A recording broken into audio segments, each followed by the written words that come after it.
I'm Matt McClure. And I'm Francesca Maxime, and this is Currents. Meet the church leaders of tomorrow. I want to live my faith. I want to know what it is that I'm living. Heading back to school and staying connected to your faith. Mentoring is very important, and also having them feel that they do have a parish away from their home parish.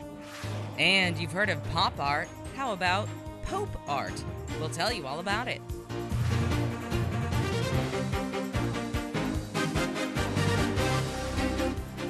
Good evening and thank you so much for joining us. You know, since last week when the new school year started, we've been taking a close look at education in its many forms. And one group of adults in the Brooklyn Diocese is heading back to school, and in the process, they're also investing in the church. Our Natalia Ortiz joins us now with more. Natalia? That's right. If you talk to many Catholics, they may tell you that their religious education ended at confirmation. But that's not the case with the people you're about to meet. They're some of the future leaders in the church, but they're not priests, they're not nuns, and they're not deacons. They're lay men and women in a class all their own.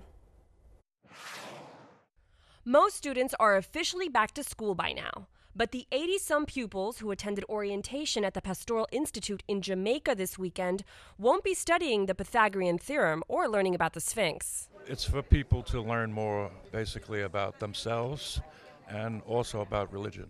And this is something most Catholics stop doing past the age of 14. And we have always stretched catechism, you know, but catechism is for children.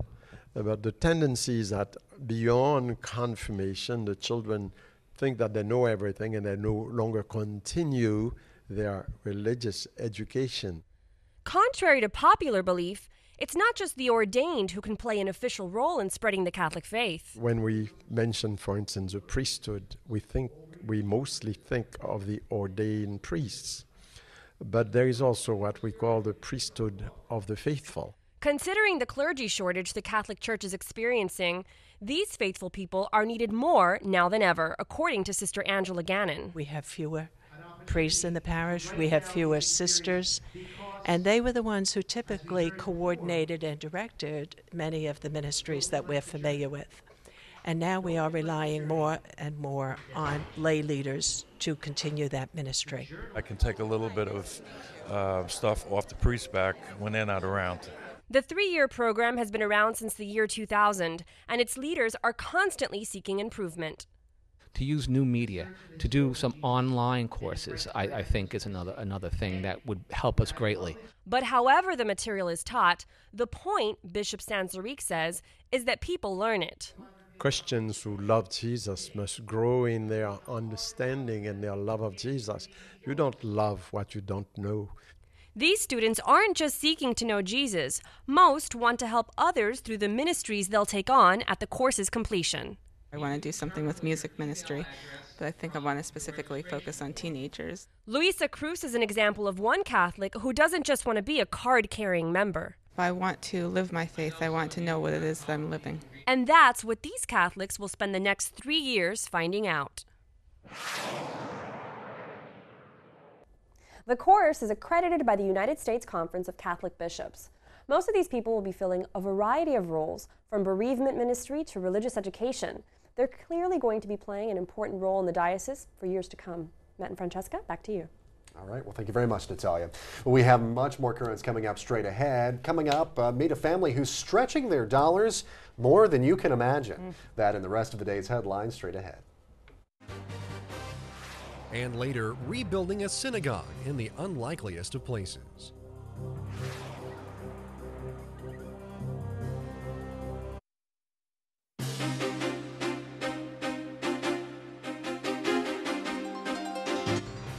Welcome back to Currents. I'm Matt McClure. And I'm Francesca Maxime. Coming up later, away at college and keeping the faith.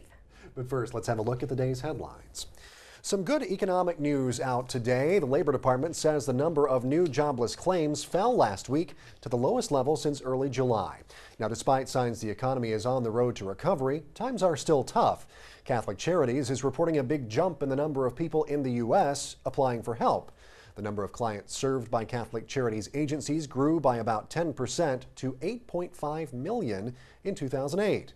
The president of Catholic Charities USA says the 2009 number will be even larger. Well, the economy has taken its toll on all of us in one way or another, and the family we're about to meet is no different. CNN's Alan Chernoff introduces us to the Kubakis, a family determined to make 13 weeks of severance pay last a full year. And through it all, they haven't lost sight of what's important, including their faith. Karen and Chris Kubaki jogging home from an errand instead of driving. It's one of many cost-saving steps the Kubakis are taking since Karen, the family breadwinner, was laid off in July from her software job at Accenture. At first, it's instant panic. Oh my gosh, we're going to lose the house tomorrow. We're going to be living in the street in a cardboard box. This could be your breakfast. Karen decided to turn her loss into an opportunity to spend more time with the family while taking time to find another job she'd love. So the Kubakis plan to stretch Karen's unemployment checks and her 13-week severance to last a full year, determined not to dig into savings. How do you do it? I have the rules posted actually at my desk. Rules like live within your means, which the Kubakis say they've always done. They're also do-it-yourselfers.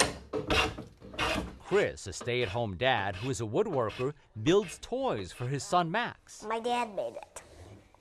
That's the best. For the first time, Karen set up a budget. To stick to it, the family shops only for absolute necessities. The library is now a frequent stop, as are other free community resources. Oh, we've had more fun since I lost my job than ever.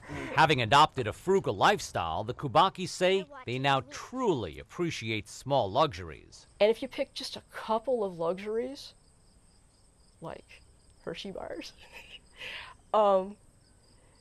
you really enjoy them. Even as they stretch, the Kubakis still donate 10% of Karen's unemployment check to their church. Living only a few doors away from the neighborhood food pantry, the Kubakis are often reminded of their blessings. So I don't have a job right now. We've got a house, we've got food. We have nothing to complain about. That's Alan Chernoff reporting. Despite yesterday's news to the contrary, a pro-life organization says the new health care bill would in fact include federal funding for abortion. The National Right to Life Committee says the bill includes an array of pro-abortion mandates and federal subsidies for elective abortion. Well, as debate continues on health care, Washington's Archbishop is weighing in. Besides restrictions on abortion, Archbishop Donald Wuerl says political leaders need to look at how reform treats immigrants. The bill to repeal the Defense of Marriage Act was officially introduced in the House yesterday. The proposal would extend federal marriage benefits to same-sex couples. Popes in space? Well, not quite, but Benedict XVI did get his hands on a meteorite when he visited the Vatican Observatory last night. He was there to inaugurate the observatory's new headquarters at Castel Gandolfo. Back on terra firma, the Pope has organized a gathering of artists. As we hear from Rome Reports, the pontiff says it's another way of being educated in the faith. If you think that art and faith have little to do with each other, you may be surprised to find that they are actually more intertwined than you think. That's why the Pope has invited some of the most talented artists in the world to meet with him in the Sistine Chapel in November. Un incontro che This meeting is meant to show how art, by its very nature, has a spiritual dimension to it, too. Archbishop Gianfranco Ravasi says the dialogue between art and faith is waning, and this meeting is a way to help bridge an important gap between both. Infatti l'arte contemporanea. Contemporary art has gone its own way. It's sometimes very stylistic or provocative. It encloses itself in its own genre. It's sometimes unclear. And on the other hand, you have religion and these churches that are decorated with beautiful art. I think the Church has a fundamental obligation to re-establish dialogue with today's artists. Director of the Vatican Museums, Antonio Paolucci, says that throughout the 20th century, the popes have been instrumental in bridging this gap. The popes of the 20th century, like Pius XII, Paul VI, John Paul II, and Benedict XVI, who's an intellectual, a philosopher, and a theologian, these popes wanted to re-establish this dialogue with contemporary artists. Some 500 sculptors, musicians, painters, and actors from all over the world have been invited for the meeting with the Pope. Dialoguing with artists is something not uncommon for the popes of the 20th century. In 1964, Paul VI held a similar meeting with artists in the Sistine Chapel, and in 1999, John Paul II wrote a letter to artists where he expressed his esteem for them and his desire to renew dialogue between faith and art.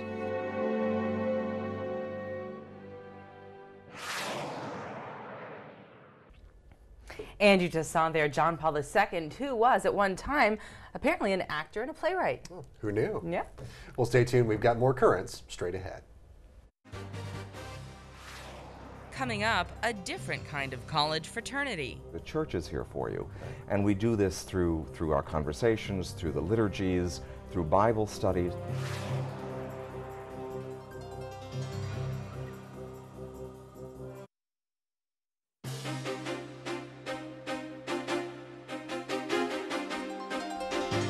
Welcome back to Currents. You know, by now colleges have been back in session for a few weeks, and for many students a return to the schedule of classes, study halls, and intramurals means faith kind of might get put on the back burner.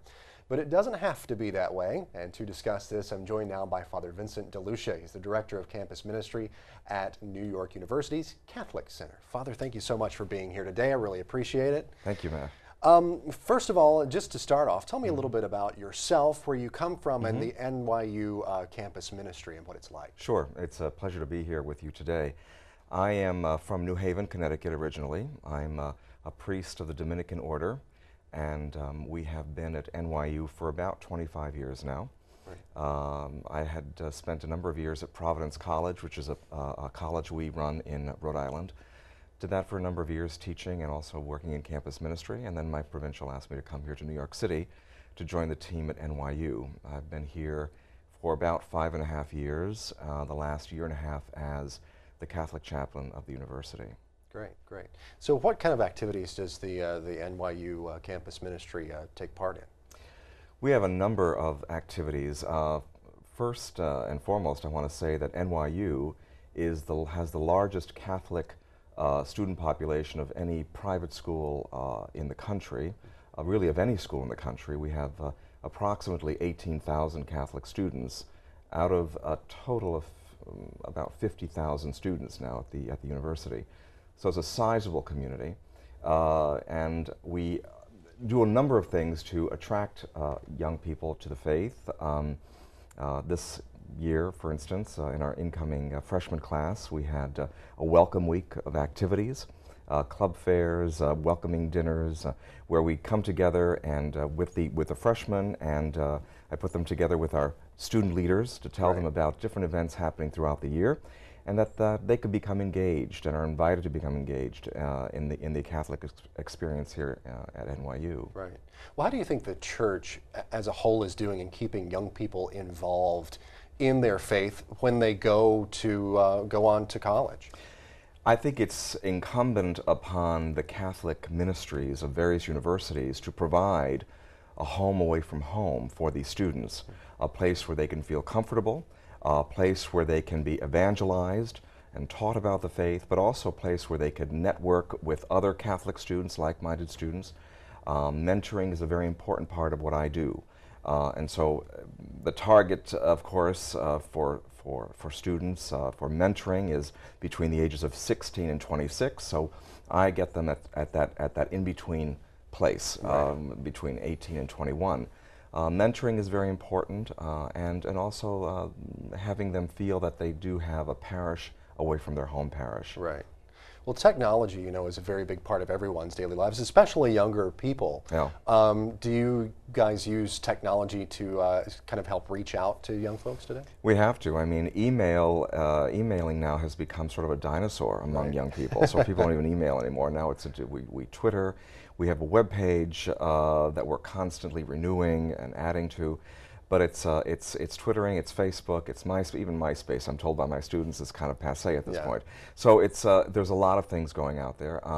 But yeah, we have to. I mean, you say something and it's Twittered to 1,000 different people instantaneously. So that's what we need to do. Yeah, it's amazing. And it's amazing how far technology's come. You know, I mean, with email as a dinosaur, who would have thought? That's right. It is. It's at this point. a little crazy. Yeah. Well, tell me, let's say let's say well, this is wishful thinking on my part, but let's say I'm a college freshman and I'm new on campus and I want to find out what activities there are for me or how I can stay connected with my faith. What do I do? Well, first of all, I would say you would have to go to your housing director at the university and ask for a listing of Catholic parishes in your area. Who is the Catholic chaplain of your university? They should provide you with that information. At the beginning of the school year, what I do at NYU is provide housing, and we have many, many dorms in the university, of course. It's an enormous urban environment. So I provide pamphlets, I provide the internet addresses, all of that to our housing people, so that when kids have a question as to where they could find a parish, for instance, they're directed to me and to my staff. So that has to become available immediately. We start working on this during the summer months, preparing our pamphlets, what we're going to say via the internet and all of that, so that when Welcome Week is upon us, we could go into it and get that information out to kids. Okay. Well, very good. Well, just about another minute left here. What do you say? I mean, obviously there is so much. You go to a college campus and there are so many distractions for students. As far as their faith goes, they're their friends, their parties, of course. There's and especially at NYU, there's all the urban noise, I guess, that can be a distraction as well. Yeah. How do you kind of break through all that and get to kids to make them sort of retain their faith? Trying to block out the urban noise is our biggest challenge, and the urban noise can be manifested in many different ways. It's not only the noise that we hear from traffic and from gossiping and from cell phones going off, but it's also the noise that's interior, the noise of separation from family, the noise of loneliness that is within a person, the noise of desperation sometimes that kids feel, of loneliness, as I said earlier. All of these things have to be, we as Catholics need to penetrate and sort of pull that student out and say, don't despair, because we're here for you. The church is here for you. Right. And we do this through our conversations, through the liturgies, through Bible studies, through retreats in many different ways. This year, I've contracted with a national organization called Focus, which is a wonderful organization of university students, right. Fellowship of university students, Catholic university students, where young adults come into university environments and are helping. This year I have 4 young missionaries helping me in this ministry by providing Bible studies for a number of different students. There have been about 600 students interested in coming on board for various Bible studies throughout the week. Right. So we have small groups meeting on an ongoing basis, either in Bible studies or clubs or any of these things, which help to reconnect a person with his or her faith. Okay, well, very good. Yeah. Well, thank you very much. We'll have to leave it there because our time has escaped us, but thank you so much, Father Vincent, You're for being very welcome. here. We really thank appreciate you. it. Thank you. Of course, that is Father Vincent DeLucia of New York University's Catholic Center, and we're all headed back over now to Francesca Maxime. Well, thank you, Matt. Stay tuned. Coming up on Currents, restoring a Jewish house of worship. You may not believe who's doing all the work. Well, finally tonight, tomorrow is Rosh Hashanah, the Jewish New Year, and many of our neighbors will be celebrating. It's a reminder that there are many faiths here in the city of churches. Absolutely. And another city you may not have thought of is another melting pot of faith where a Jewish house of worship is being rebuilt. CNN's Ben Weedman has more. Bucket by bucket, workers rebuild a small part of Cairo's forgotten past. For decades, the Moses ben Maimon synagogue was abandoned and neglected, little more than a neighborhood garbage dump. Ben Maimon is better known as Moses Maimonides, the great medieval Jewish philosopher and physician who died in Cairo 805 years ago. Now, at the cost of $1.5 million, the synagogue is getting a complete facelift, paid for by the Egyptian government. Look how it looked like before. Egypt's antiquities czar, Zahi Hawass, is showing off the work. We are doing this because it's a part of our history. It's a part of our heritage. And we care about this temple as we care about a mosque and a church. What can't be restored is Egypt's once thriving Jewish community, which fell victim to the Arab-Israeli conflict. This synagogue is in an area known to this day as Harat al-Yahud, the neighborhood of the Jews. At its height, the Jewish community in Egypt about 70 years ago numbered around 100,000. Today, that number has dwindled to less than 200. Cynics say the renovation is part of a campaign to get Egypt's Minister of Culture, Farouk Hosni, elected as head of UNESCO, the United Nations educational, scientific, and cultural organization.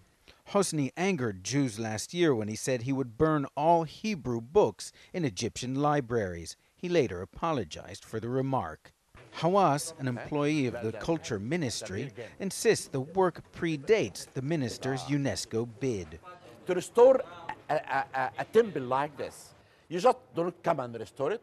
You need to study the restoration of this temple. How can you take the water at April? It took us 2 years. 2 years of study. In these 2 years, Farouk Hosni had nothing to do with UNESCO. He never thought about it. Farouk Hosni thought to go to UNESCO only 9 months ago. Mabruk, the caretaker of the mosque next door, told me it's a good thing the synagogue is being restored. At least now people will be reminded of why this is known as the neighborhood of the Jews.